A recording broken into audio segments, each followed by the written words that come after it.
Bonjour, c'est Ursule encore. Alors, on est le 7 janvier 2023. Alors, je viens sur la trompette une seconde fois aujourd'hui et je viens proclamer le retour de notre Seigneur Jésus-Christ. Soyons tous bénis, soyons remplis de sa joie, soyons persévérants, soyons joyeux. Amen. Peu importe les circonstances de notre vie, soyons toujours joyeux. Amen. Parce que quand le Seigneur est en nous, Amen, qu'est-ce qu'on a à craindre? Amen. Alors, d'où viennent les démons? D'où viennent les démons? C'est très important de saisir cet enseignement-ci. Ça va t'aider à faire tout pour te sanctifier et pour demeurer dans la sainteté. Et puis, pour couper, amen, les ponts avec tout ce qui est souillé, avec la nourriture, tes habitudes. Amen. Alors, on va lire un texte qu'on a déjà lu, je pense hier ou avant-hier, dans une vidéo que j'ai apportée. Alors, c'est Luc 12. Alors, je pense que c'était un texte d'hier, si j'ai bonne mémoire. Donc, je pourrais prendre un autre texte, mais je vais prendre celui-là parce qu'on l'a déjà étudié. Alors, Matthieu 12. Alors, le verset 22. Alors, on lui amena un démoniaque, aveugle et muet, et Jésus le guérit, de sorte que le muet parlait et voyait. Toute la foule étonnée disait, n'est-ce point le fils de David? Les pharisiens ayant entendu cela dire, cet homme ne chasse les démons que par Belzébul, le prince des démons. Comme Jésus connaissait leurs pensées, il leur dit, tout royaume divisé contre lui-même est dévasté. Et toute ville ou maison divisée contre elle-même ne peut subsister. Si Satan chasse Satan, il est divisé contre lui-même. Comment donc son royaume subsistera-t-il? Et si moi je chasse les démons par Belzébul, vos fils par qui les chassent-ils? C'est pourquoi ils seront eux-mêmes vos juges. Mais si par l'Esprit de Dieu que je chasse les démons, si c'est par l'Esprit de Dieu que je chasse les démons, le royaume de Dieu est donc venu vers vous. Ou comment quelqu'un peut-il entrer dans la maison d'un homme fort et piller ses biens sans avoir auparavant lié cet homme fort? Alors seulement il pillera sa maison. Amen, on garde cela à mémoire. Ce verset 29, je vais revenir là-dessus. Alors, celui qui n'est pas avec moi est contre moi, et celui qui n'assemble pas avec moi disperse. C'est pourquoi je vous dis, tout péché, tout blasphème sera pardonné aux hommes, mais le péché contre l'Esprit, le Saint-Esprit ne sera point pardonné. Quiconque parlera contre le Fils de l'homme, il lui sera pardonné, mais quiconque parlera contre le Saint-Esprit ne lui sera pardonné, ni dans ce siècle, ni dans le siècle à venir. Ou dites que l'arbre est bon et que son fruit est bon, ou dites que l'arbre est mauvais et que son fruit est mauvais, car on connaît l'arbre à son fruit. Race de vipères, comment pourriez-vous dire de bonnes choses, méchants comme vous l'êtes? Car c'est de l'abondance du cœur que la bouche parle. L'homme bon tire les bons trésors de son... L'homme bon tire de bonnes choses de son bon trésor, et l'homme méchant tire les mauvaises choses de son mauvais trésor. Je vous le dis, au jour du jugement, les hommes rendront compte de toute parole vaine qu'ils auront proférée. Car par tes paroles tu seras jugé, car par tes paroles tu seras justifié, et par tes paroles tu seras condamné. Amen. Alors, d'où viennent les démons? Nous sommes dans une situation où Jésus-Christ a délivré quelqu'un d'un démon. Il y avait deux esprits au moins en lui, esprit muet, esprit sourd. Jésus-Christ délivre, et au lieu que les pharisiens soient contents, ils commencent à condamner Jésus en disant que Jésus a chassé les démons par le prince des démons. Alors, Jésus-Christ donne cet enseignement-là. Amen. Alors, on voit déjà un esprit de jalousie qui est là, vis-à-vis, un esprit de jalousie provenant des pharisiens, n'est-ce pas? Alors, ils ne sont pas contents de voir le fils de Marie en train de proférer ces miracles-là. Surtout, n'oubliez pas, Jésus avait une réputation dénigrante. Il pensait que c'était un enfant sans père. Alors, donc il y avait toutes sortes de bruits qui couraient sur lui. Les gens ne savaient pas qui était celui-là. Donc, eux, ils avaient une certaine classe, n'est-ce pas? Ils étaient d'une classe supérieure, comme on peut le dire. Alors, comment se fait-il que celui-là, sans valeur, peut-il faire de tels miracles? Alors, pour camoufler leur honte, alors, ils ont commencé à jeter de la boue sur Jésus et puis dire tout ce qu'ils disent au point de toucher la réputation du Saint-Esprit. Alors, Jésus-Christ donc apporte cet enseignement-là en disant, vous pouvez blasphémer contre le Fils de l'homme. Amen. C'est-à-dire, vous pouvez blasphémer contre une personne. Ça sera pardonné. Mais une fois que le Saint-Esprit est dans une personne, ce n'est plus la personne qui parle, c'est le Saint-Esprit qui parle à travers la personne. Alors faites attention. Parce qu'une fois que le Saint-Esprit est dans une personne en train d'opérer des miracles et que tu ne vois pas cela et que tu condamnes, alors cela ne te sera pas pardonné parce que tu viens de porter un jugement contre le Saint-Esprit. C'est ça que Jésus-Christ est en train de dire. Alors nous devons faire très très attention dans notre vie de tous les jours, n'est-ce pas? Parce que il faut d'abord commencer par distinguer où est l'Esprit de Dieu, où est l'Esprit du malin. Alors sur la terre, il y a deux esprits. Il y a l'Esprit de Dieu, il y a l'Esprit du diable. Il y a la lumière, il y a les ténèbres, il y a la vérité, il y a le mensonge. Alors, es-tu capable de distinguer le vrai du faux? Très souvent, le faux mimique le vrai. Alors la Bible nous dit, Satan se déguise en ange de lumière. Alors, pourquoi? Parce que les enfants de Dieu sont protégés par les anges de lumière. Les enfants de Dieu sont dirigés par la lumière. Ils marchent par la lumière. C'est le Saint-Esprit qui les guide. Alors, qu'est-ce que Satan fait? Lui, qui est l'esprit des ténèbres, il se déguise en ange de lumière. Il se fait passer pour un enfant de lumière. C'est ça que Satan fait.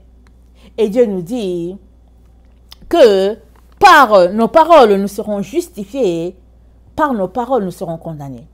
Ça veut dire quoi? Nous devons faire très très attention à ce qui sort de notre bouche. Ce que nous disons, c'est mieux quand on n'est pas sûr de quelque chose, c'est mieux de mettre le zip sur sa bouche, comme je l'ai dit hier, et d'attendre tranquillement devant l'Éternel pour dire, Seigneur, parle-moi. Et tu es en train de parler de ta part, fais-tu ces miracles par toi, ou bien Seigneur, est-ce que ça vient du diable? Donc, très très attention, faisons toujours attention pour que Dieu nous dirige et Dieu nous conduise. Alors, mais Jésus-Christ a donné notre enseignement qui est très fort ici.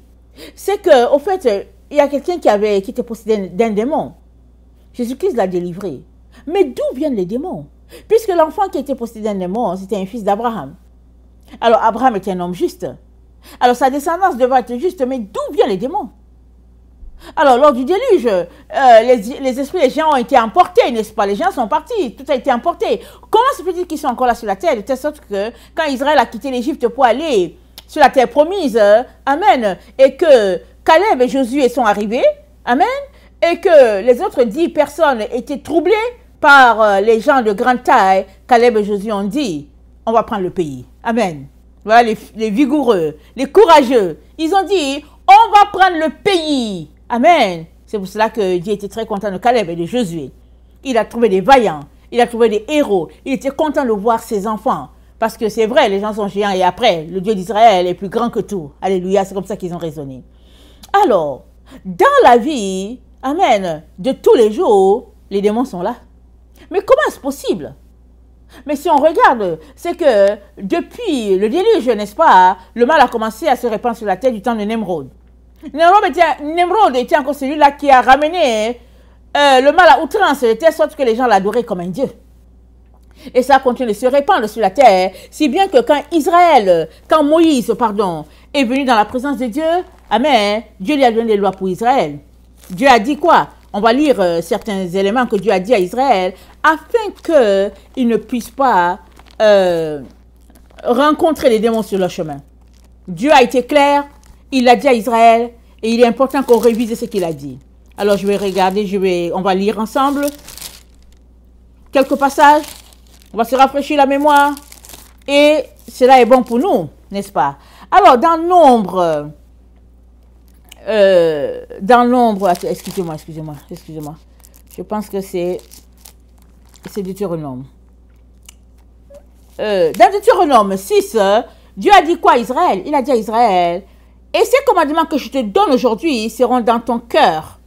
Tu les inculqueras à tes enfants et tu en parleras quand tu seras dans ta maison. Quand tu iras en voyage, quand tu te coucheras, quand tu te lèveras, tu les liras comme un signe sur les mains et ils seront comme des frontaux entre les yeux. Tu les écriras sur les poteaux de ta maison et sur tes portes. Donc Dieu a été clair pour Israël. Il a demandé à Israël comment se comporter pour que la gloire de Dieu soit toujours là au milieu d'eux. Pour que Dieu soit toujours présent au milieu d'eux. Amen. Il a donné les consignes. On connaît les 10 commandements. On sait tout ce qu'il a recommandé à Israël. Et puis, dans Deutéronome 10, Dieu a dit, tu craindras l'Éternel ton Dieu, tu le serviras, tu t'attacheras à lui et tu jugeras par son nom. Il est ta gloire, il est ton Dieu. C'est lui qui a fait au milieu de toi ces choses grandes et terribles que tes yeux ont vues. Tes pères descendirent en Égypte au nombre de 70, et maintenant l'Éternel, ton Dieu, a fait de toi une multitude pareille aux étoiles du ciel, aux étoiles des cieux. Dieu a donné consigne claire à Israël. Il dit, voilà, tu craindras l'Éternel. Donc, clair et net, Israël, voilà comment tu dois te comporter pour ne pas embrasser le chemin de ces gens-là. Et l'Éternel dit, il dit, vous n'agirez pas ainsi à l'égard de l'Éternel votre Dieu, mais vous le chercherez à sa demeure, et vous irez au lieu que l'Éternel votre Dieu choisira parmi toutes ces tribus pour y placer son nom. C'est-à-dire que les païens, ils font ceci, ils font cela. Dieu dit à Israël, mais toi, tu ne fais pas ça, ok? Israël, voilà comment tu dois te comporter. Laisse-les faire ce qu'ils veulent. Laisse-les à leur voie. Mais toi, Israël, tu es différent. Tu m'appartiens, moi, l'Éternel, et je ne permets pas que tu te comportes comme ces tribus-là se comportent. Amen. Alléluia. Donc Dieu a été clair à Israël, il n'a pas changé. Et puis dans Deutéronome 18, il dit à Israël, il dit au verset 10, qu'on ne trouve chez toi personne qui fasse passer ses fils ou sa fille par le feu, personne qui exerce le métier de devin, d'astrologue, d'augure, de magicien, d'enchantement, personne qui consulte ce qui évoque les esprits ou disent de bonne aventure, personne qui interroge les morts, car quiconque fait ces choses est en abomination à l'Éternel, et c'est à cause de ces abominations que l'Éternel, ton Dieu, va chasser ces nations devant toi. Tu seras entièrement à l'Éternel, ton Dieu. Car ces nations que l'Éternel chassera, écoute les astrologues et les devins, mais à toi, l'Éternel, ton Dieu, ne le permet pas. Écoutez bien, à toi, mon peuple, l'Éternel, ton Dieu, ne le permet pas. C'est clair, c'est net, Dieu a été précis. Si bien que Israël connaît les consignes. Mais toi aussi, qui te dis enfant de Dieu, tu es appelé à connaître ces consignes-là. Mais évidemment, si toi tu as commencé à lire ta Bible dans Jean, et que tu t'es arrêté dans Jean, alors tu ne sauras pas tout ce que Dieu a dit depuis la Genèse. Il y a beaucoup d'enfants de Dieu, ils ont donné leur vie à Jésus depuis 30 ans. Ils n'ont même pas fini de lire le livre de Jean, qu'on leur a dit de lire dans les églises. Ils ne connaissent même pas, je ne sais même pas, 10 pages de la Bible. Ils passent leur vie à écouter la télévision, et puis pour dire que Jojo a dit ceci, et puis bon, tel journaliste a dit cela, c'est tout ce qu'ils passent le temps à faire. Mais si tu es enfant de Dieu, il me semble qu'à tous les jours, tu devrais savoir qu'est-ce que le Père a dit ou bien qu'est-ce qu'il n'a pas dit. Nous sommes appelés à suivre les consignes de notre Dieu, amen, à mettre sa parole en pratique, amen, et Dieu va nous protéger comme il a dit qu'il allait le faire à Israël. Alors, d'où viennent les démons? Les démons viennent du fait que on a ouvert la porte. On n'obéit pas à ses lois. Et on se retrouve à faire comme les nations qui étaient là, que Dieu a chassées devant Israël. On se retrouve à faire la même chose qu'eux. Et ça fait que ça ouvre les portes grandes aux démons. Parce que ces nations-là, comme on a lu, alors ils consultent les personnes qui évoquent les esprits, les mauvais esprits, ils consultent les morts, astrologues, magiciens, ils font passer leurs enfants par le feu, ils adorent le serpent, ils font toutes sortes de pratiques nébuleuses. Dieu dit, ces enfants ne feront pas cela. C'est ça que Dieu a dit. Maintenant, tu peux dire que ok, j'ai donné ma vie à Jésus-Christ. Et puis, ce n'est pas les choses que j'ai fait. Good. Maintenant, est-ce que tes parents l'ont fait? Tes grands-parents l'ont-ils fait? Tes aïeux l'ont-ils fait? Il est important que, quoique devenu chrétien, tu remontes très loin pour savoir qu'est-ce qui a été fait ou qu'est-ce qui n'a pas été fait. Parce que dans Exode 34, le verset 7, voilà ce que notre Dieu dit à Israël. On va le lire. Amen. Exode 34, le verset 7, Dieu dit ceci. Il dit, attendez, je vais commencer à lire à 6. Et l'Éternel passa devant lui et cria, l'Éternel, l'Éternel, Dieu miséricordieux et compatissant, lent à la colère, riche en bonté et en fidélité, qui conserve son amour jusqu'à 1000 générations, qui pardonne l'iniquité, la rébellion et le péché, mais qui ne tient point le coupable pour innocent, et qui punit l'iniquité des pères sur les enfants et sur les enfants des enfants jusqu'à la 3e et à la 4e génération. Amen. Dieu dit, s'il y a un péché qui a été contacté quelque part dans nos familles, ça va jusqu'à la 3e, jusqu'à la 4e génération. Ça veut dire quoi pour toi et moi? Ça veut dire qu'une fois que nous avons donné notre vie à Jésus, je suppose que nous sommes le premier chrétien de notre famille. Ça veut dire que la génération de nos parents, c'est une génération. La génération des grands-parents, c'est la 2e. La génération des arrière-grands-parents, c'est la 3e. Ça veut dire que nous devons prier, jeûner, briser tout ce qu'ils ont contacté sur nous. Qu'on le sache ou pas, nous devons prier et jeûner. Et Dieu qui est bon va nous révéler ce qu'ils ont fait. Mais nous devons prier. Nous devons prier. Pourquoi? Parce que eux, ils avaient un Dieu qui n'était pas le Dieu d'Israël. Ils ont prié à leur Dieu et ils ont consacré leur famille de génération en génération. Ils ont fait cela. Pourquoi? Parce que c'est comme ça que Satan est.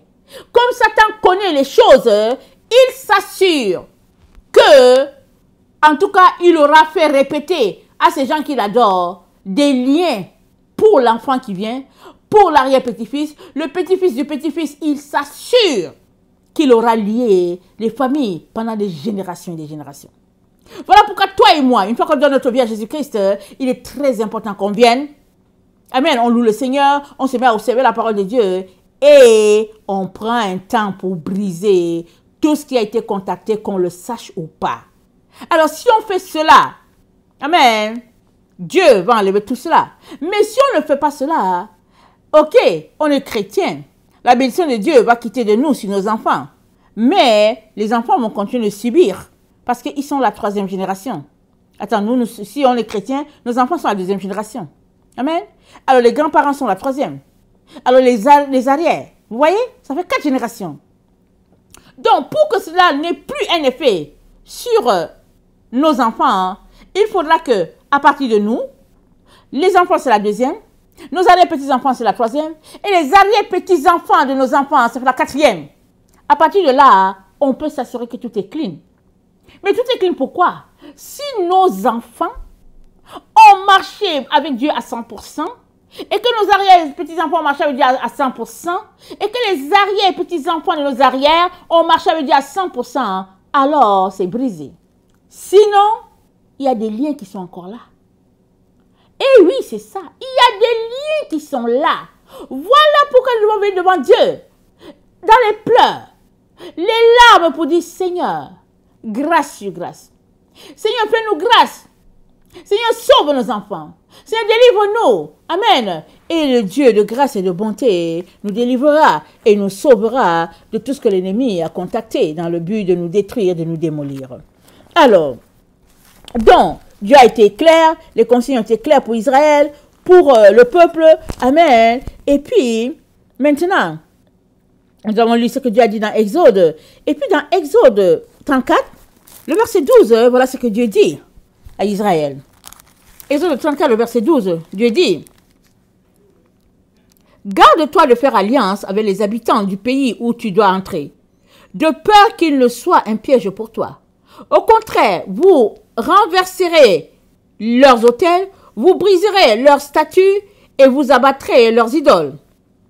Tu ne te prosterneras point devant un autre Dieu, car l'Éternel porte le nom de jaloux et il est un Dieu jaloux. Garde-toi de faire alliance avec les habitants du pays, de peur que se prostituent à leurs dieux et leurs offrandes.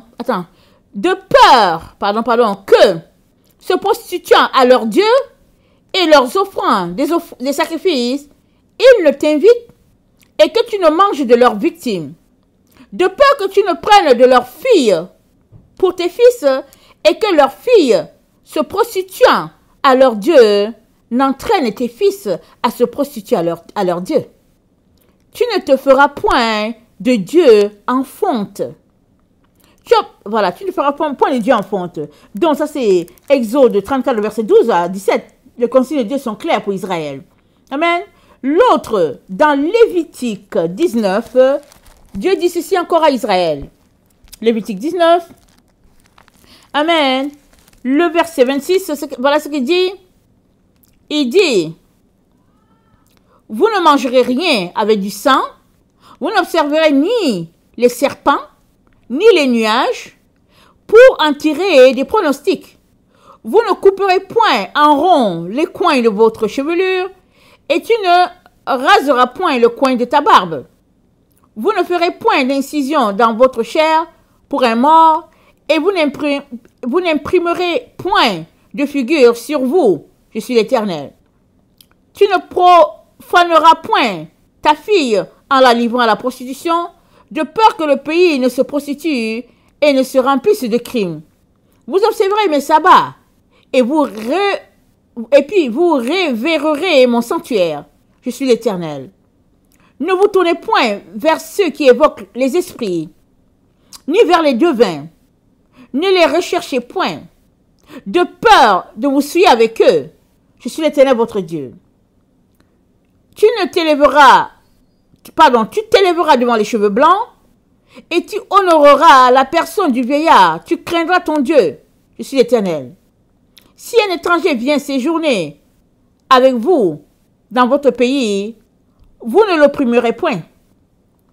Vous traiterez l'étranger en séjour parmi vous comme un indigène au milieu de vous.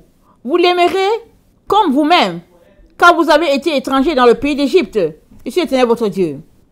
Vous ne commettrez point d'iniquité ni dans les jugements, ni dans les mesures de dimension, ni dans les poids, ni dans les mesures de capacité.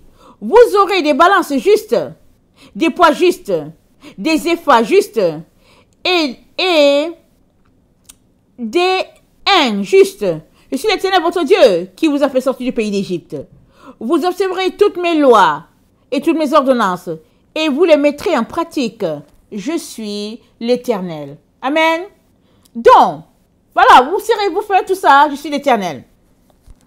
Alors, Dieu a donné les consignes. Ça dit, tu ne dois pas... attendez. Tu ne dois pas te tourner vers ce que les autres font pour évoquer les esprits. Alors, tu dois te lever devant les cheveux blancs, c'est la moindre des choses. Tu dois respecter la personne qui est plus âgée que toi. Tu dois respecter la personne qui peut te mettre sur la terre. Si la personne peut être ton père, tu dois la respecter. Si la personne peut être ta mère, tu dois la respecter. C'est-à-dire, il y a des choses qui sont le minimum vital en ce qui concerne les règles de bienséance. Amen. Alors, vous ne mangerez rien avec le sang. Vous n'observerez ni les serpents, ni les nuages. On ne sait pas c'est quoi, moi je ne sais pas c'est quoi. Mais il y a des gens qui pratiquent les choses des serpents. Ils sautent sur les serpents, ils sautent sur le feu, ils font ceci, ils font cela. Les choses des serpents. Il y a des peuples qui font cela. Dieu dit, vous ne ferez pas cela.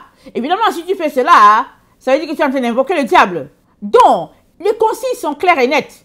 Dieu a dit, vous ne ferez pas ceci, vous ne ferez pas cela. On doit obéir en tant qu'enfant de Dieu. Alors, si toutes ces choses, on ne les fait pas, amen, on est tout simplement en train de tapisser la route pour nous-mêmes et puis pour nos enfants, n'est-ce pas? Une route remplie de lumière. La Bible dit quoi? Ta parole est une lampe à mes pieds, une lumière sur mon sentier. Alors, si ces choses-là, on ne les observe pas, ça veut dire quoi? Ça veut dire qu'on est en train d'observer la parole de Dieu. On est en train d'obéir à la parole de Dieu. Amen. Alors, maintenant, qu'est-ce qui fait que certaines personnes ne font pas tout ça? Mais elles ont des liens, elles ont des esprits. Amen. Bon, le premier élément, ça peut être que, comme j'ai dit tantôt, les parents ont fait, les grands-parents ont fait, et puis ils t'ont jamais rien dit. Suppose que tes parents sont des Rosicruciens. Amen. Suppose que tes parents sont des Rosicruciens. Tu le sais. Mais toi, tu dis que tu n'es pas Rosicrucien, tu veux suivre Jésus. Amen. Mais tu peux être sûr qu'ils t'ont consacré. Tu peux être sûr. Il n'y a aucun parent qui est dans quelque chose et puis il ne met pas son enfant. S'il est dans quelque chose, c'est parce qu'il pense que c'est bien. Alors il met l'enfant. À moins qu'il se soit mis dedans et puis ils ont dit non, je ne veux pas que mon enfant soit là-dedans. Ça peut aussi arriver. Mais très très souvent, si tes parents sont quelque part, c'est qu'ils t'ont inscrit aussi. Maintenant, si tu ne sais pas que tes parents sont Rosicruciens, bon, voilà. Mais si tu pries, Dieu va te révéler. Il n'y a rien de caché. Dieu te révèle tout ce que les gens font si tu es quelqu'un qui prie. Maintenant, si tu sais que tes parents sont Rosicruciens, tu dois faire quelque chose pour briser les ponts avec tout ce qu'ils ont contacté pour toi. Tu dois briser. Tu dois annuler. Tu dois anéantir. Tu dois démolir tout ce qu'ils ont fait parce que tu n'étais pas là. Ou bien si tu étais bébé, tu ne savais pas ce qu'ils faisaient et ils l'ont fait sur toi. Alors tu dois te dissocier. Maintenant, quand tu vas te dissocier, tu peux être sûr d'une chose. Si tu vis avec tes parents, que tu te dissocies de ce qu'ils ont fait, un matin, pour rien, ils vont jeter tes affaires dehors. Il faut que je te le dise. Pour rien. Ils vont commencer à t'énerver, à crier sur toi. C'est parce que spirituellement, ils ont été avertis que tu es sorti de leur affaire. Mais c'est quelque chose que tu dois faire. Amen. Pour toi-même et puis pour tes enfants. Parce que sinon, les choses qu'ils ont contactées vont continuer de s'abattre sur toi. Alors, l'autre élément qui peut expliquer aussi, c'est que, oui, tes parents n'ont rien contacté, ils ne sont dans rien, mais toi-même, tu es allé chercher. Comment? Tu es allé, peut-être tu as acheté la nourriture au bord de la route. Amen. Tu as acheté la nourriture et tu as mangé. Peut-être tu peux avoir prié. Mais est-ce que tu sais ce que la femme a mis dans la nourriture? Parce que la Bible dit quoi? Elle dit, tout est pur pour celui qui est pur et tout est impur pour celui qui est impur. Psaume 18. On va lire dans Psaume 18.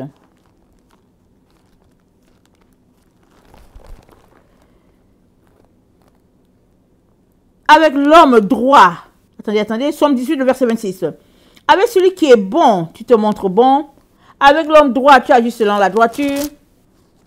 Avec celui qui est pur, tu te montres pur. Et avec le pervers, tu agis selon sa perversité. Tu sauves le peuple qui s'humilie et tu abaisses les regards hautains. Oui, tu fais briller ma lumière. L'Éternel, mon Dieu, éclaire mes ténèbres. Amen. Avec celui qui est pur, tu te montres pur. Avec celui qui est bon, tu te montres bon. Amen. Avec le pervers, tu agis selon sa perversité. Proverbe 18. Excusez-moi. Proverbe 18.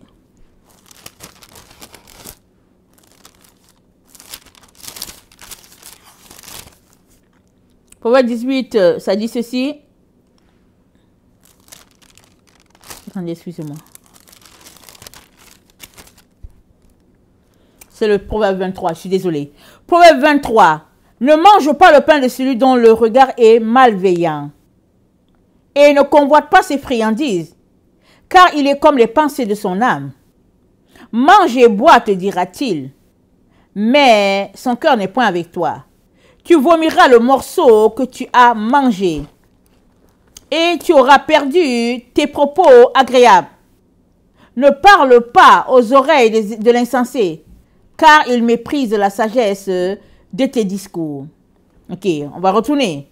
Ne mange pas le pain de celui dont le regard est malveillant, et ne convoite pas ses friandises, car il est comme les pensées de son âme. Mange et bois, te dira-t-il, mais son cœur n'est point avec toi. Tu vomiras le morceau que tu auras mangé. Tu vomiras, ça veut dire quoi? Ça veut dire que tu seras malade. Alors, comment sais-tu si la personne qui vend sa nourriture au bord de la route, c'est une personne saine ou pas? Tu ne peux pas savoir. Donc, tout ce que tu dois faire, c'est de dire je ne mange pas au bord de la route. C'est tout. Tu bloques. Tu dis je ne mange pas. Est-ce que tu sais toute la nourriture que tu achètes là dans les magasins exotiques, comme on dit? Qu'est-ce que tu achètes dans les magasins exotiques? C'est quoi que tu as acheté? Tu es rentré à la maison avec quoi? Il faut que tu vérifies. Parce que tout est pur pour celui qui est pur, tout est impur pour celui qui est impur. Pas compliqué. Alors, il est important d'avoir une discipline. C'est vrai que tu aimes manger les choses de chez toi. Ok, fine. Mais, ça vient d'où? D'où est-ce que c'est passé? Vous savez, ma mère était enseignante, amen. Et un jour comme ça, en parlant avec une de ses collègues, la collègue, parce que la collègue de ma mère, elle avait beaucoup de gens qui étaient chez elle. Parce qu'elle avait aussi un restaurant. Ma mère lui a dit, mais moi je ne comprends pas. Comment ça veut dire que tu es enseignante et puis tu as aussi ce business-là et puis tu as aussi un autre commerce. Comment tu fais pour joindre les deux bouts et tout ça? Et elle a dit à ma mère, en tout cas, parce qu'elle venait aussi à l'église. Finalement, elle a dit à ma mère ce qu'elle faisait. Ma mère lui a dit, quoi? Tu fais ça? Ma mère lui a dit, ne fais pas ça. C'est pas bien. Elle a dit à ma mère, je ne veux pas te dire toutes les autres choses que je fais.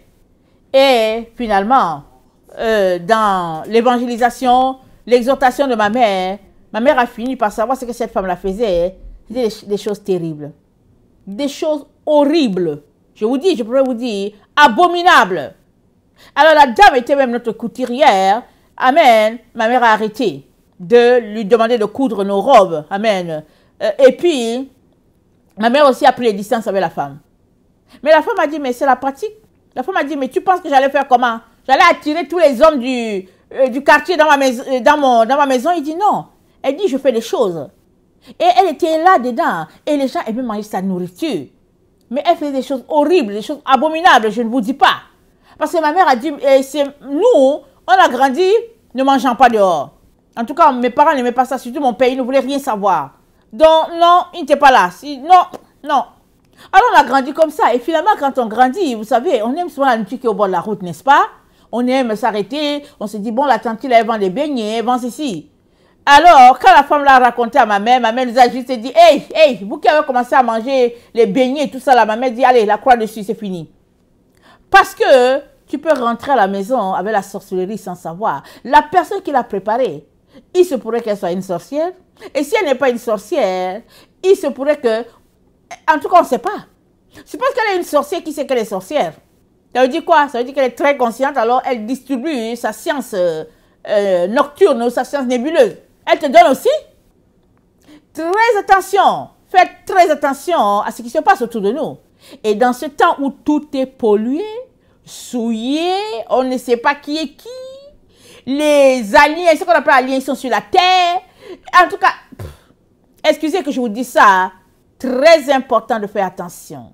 Très, très important.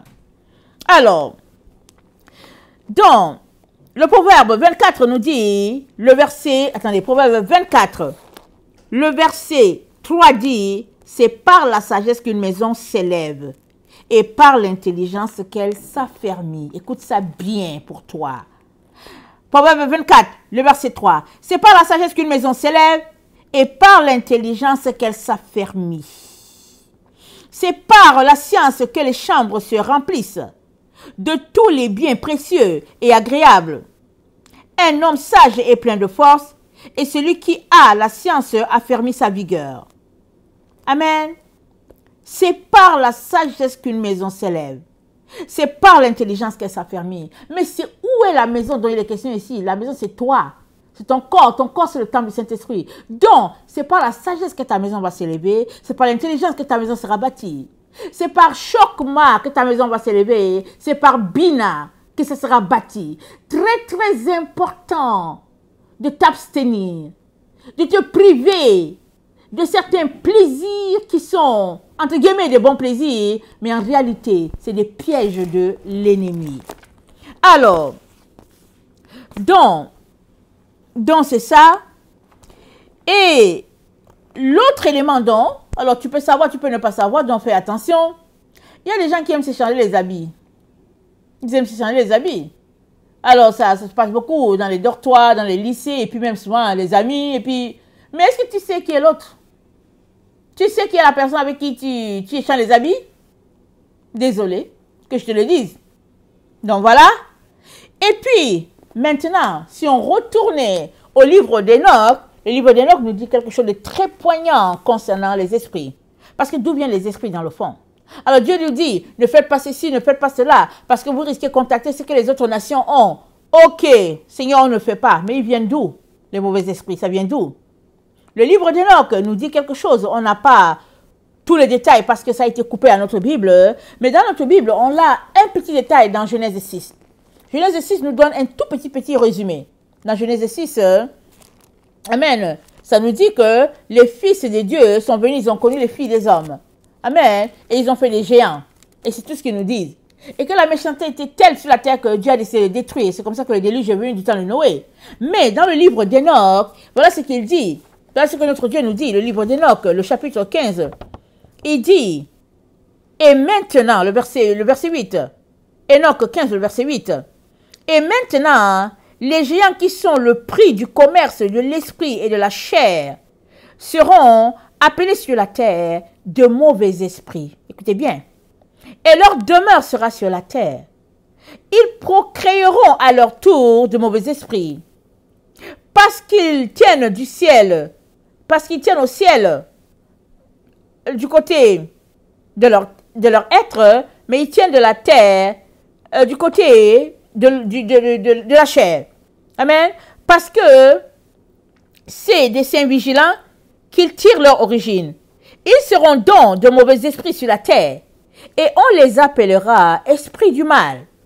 La demeure des esprits célestes est le ciel, mais c'est la terre qui doit être la demeure des esprits terrestres, qui sont nés sur la terre.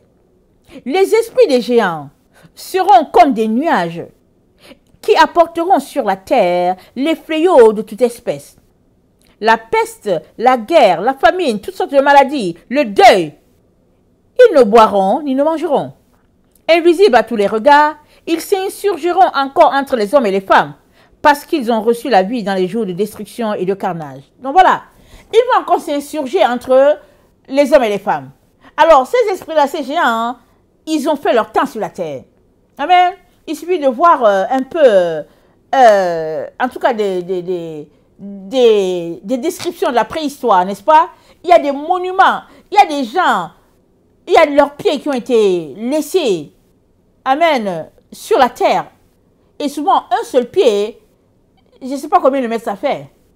Je ne sais pas si un pied, ça fait 1 mètre ou quoi. Ils montrent ça souvent, imprimé sur des roches. Tu le regardes, tu te dis que mais ça, ce n'est pas une personne. Il y a souvent des visages qui sont comme des reliques, qui sont là.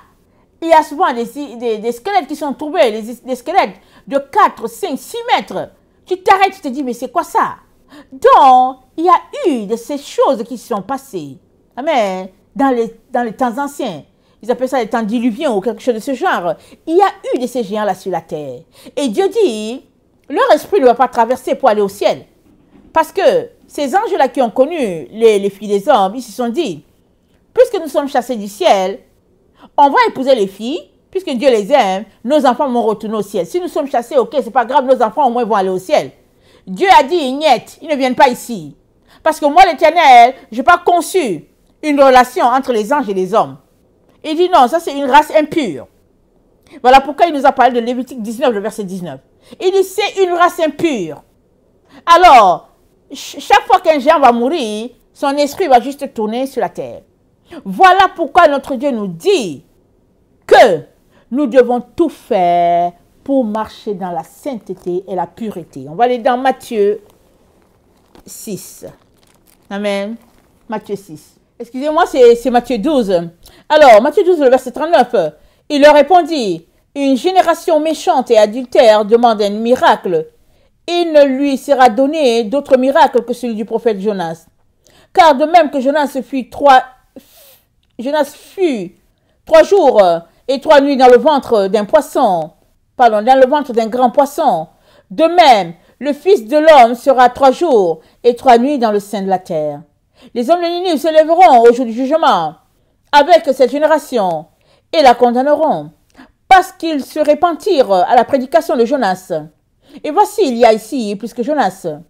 La reine du Midi se lèvera au jour du jugement avec cette génération et la condamnera, parce qu'elle vint des extrémités de la terre pour entendre la sagesse de Salomon. Et voici, il y a ici plus que Salomon. Lorsque l'esprit impur est sorti d'un homme, il va par les lieux arides, cherchant du repos, et il n'en trouve point. Alors il dit, je retournerai dans ma maison, d'où je suis sorti. Et quand il arrive, il la trouve vide, balayée et ornée. Il s'en va, et il prend avec lui cet autre esprit plus méchant que lui. Ils entrent dans la maison, s'y établissent. Et la dernière condition de cet homme est pire que la première. Il en sera de même pour toute cette génération méchante. Amen. Il en sera de même pour cette génération méchante. Amen. Pourquoi est-ce que Jésus-Christ dit ça? Parce que c'est un fait. C'est un fait. Il dit que quand l'esprit méchant sort, quand on fait une délivrance et qu'on chasse les mauvais esprits, il s'en va. Mais toi, qui as été libéré d'un esprit méchant, cours mettre le Saint-Esprit dedans. Commence à prier pour que Dieu te donne le Saint-Esprit, pour que tu puisses parler en langue et puis, voilà, avoir les effluves de l'Esprit de Dieu. C'est ça qu'il est en train de te dire. Prie, jeune, pour dire Seigneur, remplis ma maison, remplis ma maison. Ça veut dire qu'il faut que tu te mettes à marcher, à te comporter dans la lumière, comme un enfant de Dieu, vraiment régénéré. C'est ça que la parole de Dieu te dit. Mais si on t'a chassé, l'esprit est sorti, et puis toi tu retournes dans ta télévision, tu fais les choses que tu faisais, c'est dit quoi? L'esprit qui est sorti là, il dit, Joe, retournons. Il prend 7 autres. Mais il trouve les 7 autres où? Il les trouve, ils sont dans l'air. Ils sont à l'endroit que Enoch nous dit. Ils sont comme des nuages sur la terre. Ils envoient les fléaux, les maladies, les démons, les esprits. Ils envoient toutes sortes de choses terribles. Ils sont dans l'air. Alors Jésus-Christ se dit quoi? Il dit, il en sera de même pour cette génération méchante. Ça veut dire que si Dieu t'a dit fais quelque chose et que tu ne fais pas, les esprits méchants cherchent l'endroit où la porte est ouverte. Parce que ton corps, c'est le temple du Saint-Esprit. Il doit être saint, pur, nickel. Tu es un sanctuaire pour Dieu ton Père. Tu dois être à tous les jours d'une odeur agréable à ton Dieu. Il doit aimer être en ta présence. Il doit se réjouir d'être avec toi. C'est tout. Mais si toi tu dis personne ne me voit, bon tu vas faire ceci, personne n'est au courant, tu vas faire cela, alors Jésus-Christ se dit, quand l'esprit méchant est sorti là, mais il est juste parti se balader un peu pour voir qu'est-ce que tu fais. Il s'en va, il tourne pour savoir, est-ce que tu vas dans la sainteté, est-ce que tu vas dans la pureté, parce qu'il cherche toujours à revenir. C'est ça qu'il veut faire. Il est très important que tu ne t'amuses pas. Il est important que tu fermes les portes de ta maison. Télévision, Internet, les musiques profanes, les paroles de ta bouche. Qu'est-ce que tu dis souvent? J'ai déjà fait des vidéos en disant que les yeux, c'est la porte de l'âme. Tes yeux, c'est la porte de ton âme. Ce que tu regardes avec tes yeux là, ça va direct, ça loge direct dans ton âme. Ça va s'agripper là-bas, sans escale. Alors, c'est vrai que c'est pas grave, n'est-ce pas? C'est ça que tu te dis. Tu te dis, mais c'est un film pur. Il y a un film pur. Dis-moi s'il y a un film pur qui existe sur la terre. Tu t'en vas. Même si on te dit que non, c'est les histoires vraies. Et que bon, c'est tout simplement que c'est une histoire pure. Mais le couple qui joue là-bas, là, est-ce qu'ils sont mariés? Le couple qui joue dans ton film là, que tu penses que c'est monsieur et madame, dans le film c'est monsieur et madame. Mais est-ce que dans le vrai c'est monsieur et madame? Qu'est-ce que tu es en train de regarder? Alors, c'est toi qui ouvres les portes, mais c'est toi qui les fermes. Tu aimes la musique, tu es là, tu écoutes les zouglous. Chaque fois que tu es les zouglous, tu dis, ah non, la musique va être trop bien. Ok, la personne chante son zouglou et puis il dit, louez, louez, louez Jésus, louez, louez. Mais les autres paroles du zouglou là, c'est quoi qu'il chante? Ok, suppose qu'il chante son zouglou et puis il a dit louez, louez et que tu ne sais pas. Mais est-ce que tu sais s'il allait consacrer son CD là, au diable pour que le CD puisse avoir du punch sur le marché? Il allait consacrer son CD au diable. Toi, tu dis loué, loué, loué, loué. Tu danses seulement. Mais pendant que tu danses, les démons entrent en toi. Puisqu'il allait partir, il allait consacrer son CD pour que les démons te pénètrent. Et puis, by the way, dans quelle église vas-tu? Vas-tu dans une église où les gens ont une crainte de l'éternel? Ou bien vas-tu dans une église consacrée directement au diable où le pasteur lui-même est un sorcier, un charlatan, et puis un menteur, un voleur, et puis un fornicateur, et toutes sortes d'histoires? Est-ce que j'allume les péchés? Parce qu'aujourd'hui, on ne sait plus qui est vrai et qui est faux. Ils sont là, ils te disent que oui, ils sont des dieux, ils passent leur vie à faire la comédie, faire rire les gens, hein, et puis par derrière, ils font autre chose. Dans quelle église vas-tu? Parce que l'onction de ton pasteur va venir sur toi. Ah oui, c'est ça. L'onction de ton pasteur viendra sur toi. S'il est un bon pasteur, il va te diriger, il va te conduire, il va te donner, il va te conduire dans la bonne bergerie, et puis il va te donner les bons messages. S'il est aussi un voleur, un charlatan, hein, ben voilà, il va juste te flatter et puis il va t'envoyer directement hein, dans le camp de l'ennemi. Il va te précipiter là-bas. Voilà toutes ces choses-là qui ouvrent la porte à l'ennemi. Et les démons sont là. Tu penses qu'ils sont loin? Je te dis une chose, les démons savent tout ce que tu fais. Il faut que je te le dise. Quand j'étais jeune fille, j'étais sur le campus, et puis il y a une personne, je suis allée à l'école, je reviens, hein, et il y a une personne qui me dit, je veux ce que tu as.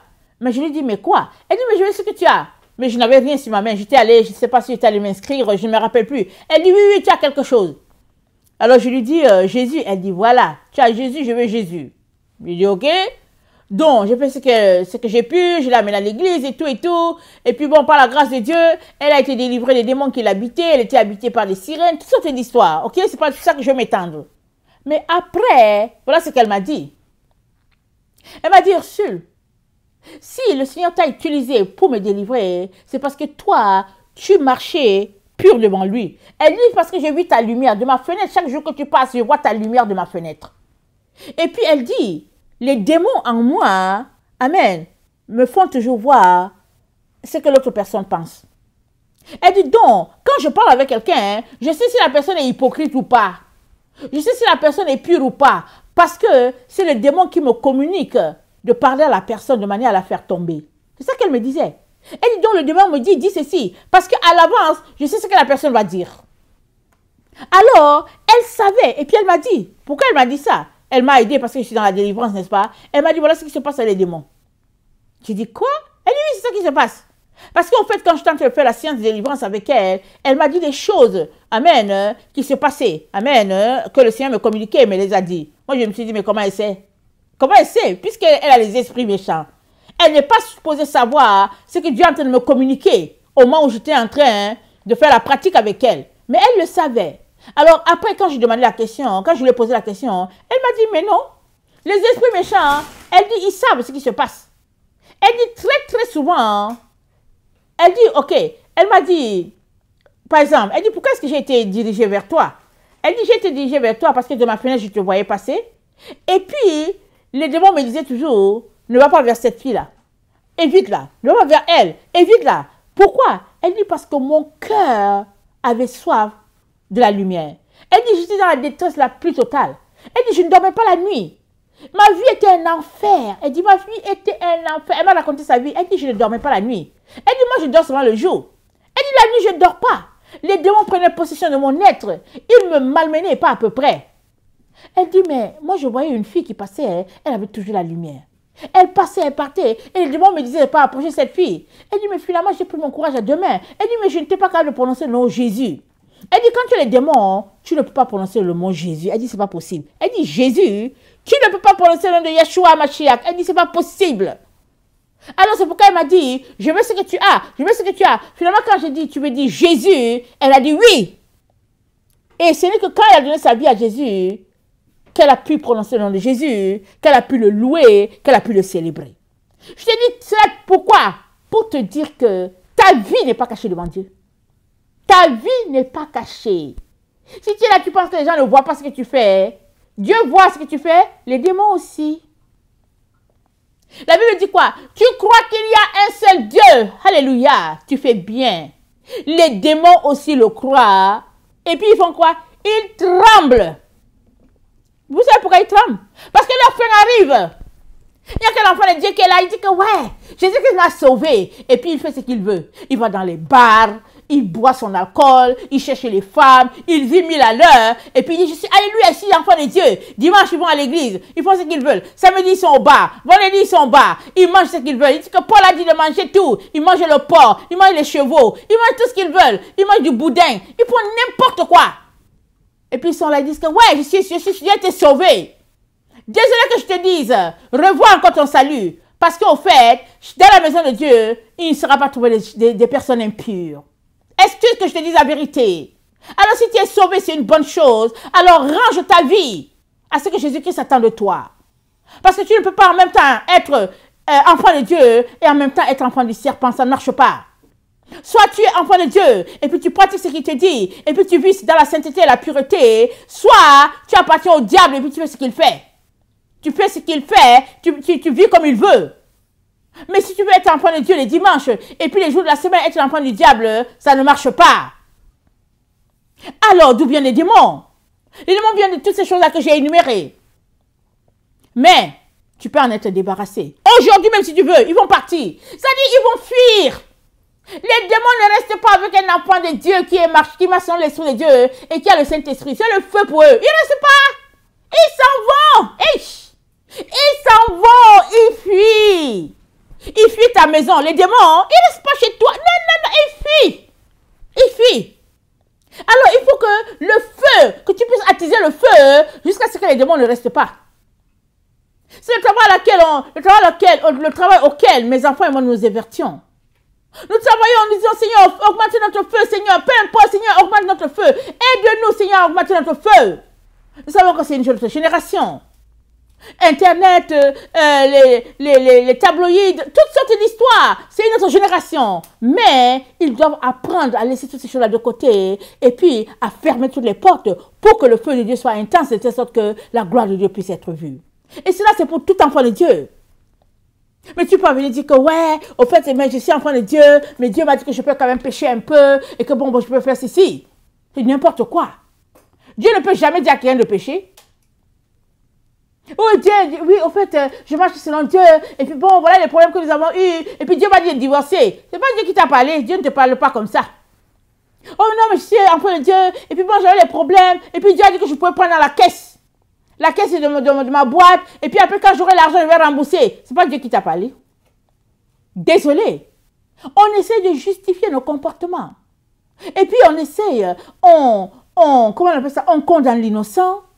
On justifie le coupable et puis on vit une vie cachotière, une vie de mensonge et puis on dit mais je ne comprends pas pourquoi je ne comprends pas pourquoi ça lui est arrivé. Je ne comprends pas qu'est-ce qui est arrivé. Mais les portes de ta maison sont ouvertes, ma chère, mon cher. Les portes de ta maison sont ouvertes. Ta maison, c'est le temple du Saint-Esprit. 1 Corinthiens 3, 1 Corinthiens 6, le verset 19. Les portes de ta maison, amen, sont ouvertes. L'ennemi va entrer. Il va entrer. Surtout si tu es une personne hypocrite. Ils vont entrer. Si tu es méchant, ok, tu as choisi la méchanceté. Donc tu vas te débrouiller avec tes démons méchants là-bas. Si tu es enfant de lumière, ils ne vont pas venir chez toi. Non, ils n'aiment pas les gens de la lumière. Ils restent très loin. Mais si tu t'amuses à dire que tu es enfant de Dieu, en même temps tu fais les ténèbres par derrière. Oh là là. Mais ils vont venir par milliers pour te posséder. Ils vont rendre ta vie méprisable. Il est donc très important que toi qui m'écoutes là, que tu t'examines. Que tu fasses un checking de ta vie à tous les jours. C'est ça qu'un enfant de Dieu fait. Un enfant de Dieu fait le check-in de sa vie plusieurs fois dans la journée. De telle sorte que si tu as péché, si tu as trop parlé, viens devant Dieu, viens demander pardon. Il va t'aider, il va effacer ton péché. Mais si tu es là, dans le leurre, en train de t'imaginer que c'est OK pour toi, parce que tu as un titre de diacre, diaconesse quelque part, que tu chantes à la chorale et que tu enseignes le groupe dans ton église et que tu es un leader de jeunesse ou bien quoi, si tu es dans ces choses-là, le démon va bien te torpiller. Le temps que tu te réveilles, ce sera trop tard pour toi et je ne te le souhaite pas. Alors, Galates 5, je vais terminer avec ça. Galates 5, le verset 16 nous dit ceci. Avant de lire Galates 5, je voulais lire Jérémie 2, le verset 19. Dieu dit quelque chose ici qui est très très important, amen, qu'il faudrait qu'on considère. Alors, Jérémie 2, le verset 19, Dieu dit, ta méchanceté te châtiera et ton infidélité te punira. Tu sauras et tu verras que c'est une chose mauvaise et amère d'abandonner l'Éternel ton Dieu et de n'avoir de moi aucune crainte, dit l'Éternel des armées. Je vais relire. Ta méchanceté te châtiera, ton infidélité te punira, et tu sauras et verras que c'est une chose mauvaise et amère d'abandonner l'Éternel ton Dieu et de n'avoir de moi aucune crainte, dit le Seigneur l'Éternel des armées. Alors souvent, les démons, les esprits sont là, ils sont là en nous, autour de nous, à cause de notre méchanceté, à cause de notre comportement. Donc, on est appelé à vivre, de marcher dans la bonté, la pureté, la sainteté. Ta méchanceté te châtiera. C'est ça que Dieu dit à Israël. C'est quoi le méchant? Vas-y, lis dans le dictionnaire. Tu verras bien ce qu'ils disent du méchant. Et puis, s'il y a un peu de traces de méchanceté en toi, sors de là le plus rapidement. Allez, ramasse tes jambes, fuis. Sors. Avant que ta vie soit autre chose. Alors, je vais terminer, comme j'ai dit, par Galates 5, le verset 16. Ça dit ceci. Amen, alléluia. Galates 5, le verset 16. Je dis donc, marchez selon l'esprit et vous n'accomplirez pas les désirs de la chair. Car la chair a des désirs contraires à ceux de l'esprit, et l'esprit en a de contraires à ceux de la chair. Ils sont opposés entre eux afin que vous ne fassiez point ce que vous voudriez. Si vous êtes conduit par l'esprit, vous n'êtes pas sous la loi. Or, les œuvres de la chair sont manifestes. Ce sont l'impudicité, l'impureté, la dissolution, l'idolâtrie, la magie, les inimitiés, les querelles, les jalousies, les animosités, les disputes, les divisions, les sectes, l'envie, l'ivrognerie, l'excès de table, les choses semblables. Je dis d'avance, comme je l'ai déjà dit, que ceux qui commettent de telles choses n'hériteront point le royaume des cieux. Mais le fruit de l'esprit, c'est l'amour, la joie, la paix, la patience, la bonté, la bénignité, la fidélité, la douceur, la tempérance. La loi n'est pas contre ces choses. Ceux qui sont à Jésus-Christ ont crucifié la chair avec ses passions et ses désirs. Si nous vivons par l'esprit, marchons aussi selon l'esprit. Ne cherchons pas une vaine gloire, en nous provoquant les uns les autres, en nous portant envie les uns les autres. Amen. Que le Seigneur bénisse sa parole. Je vous aime beaucoup et Dieu davantage. Amen. Maranatha, Jésus revient. N'oublions pas, fermons nos portes. Amen. Sanctifions-nous, purifions-nous. Nous sommes le temple du Saint-Esprit. Seul Jésus-Christ doit demeurer en nous. Soyez bénis. Alléluia.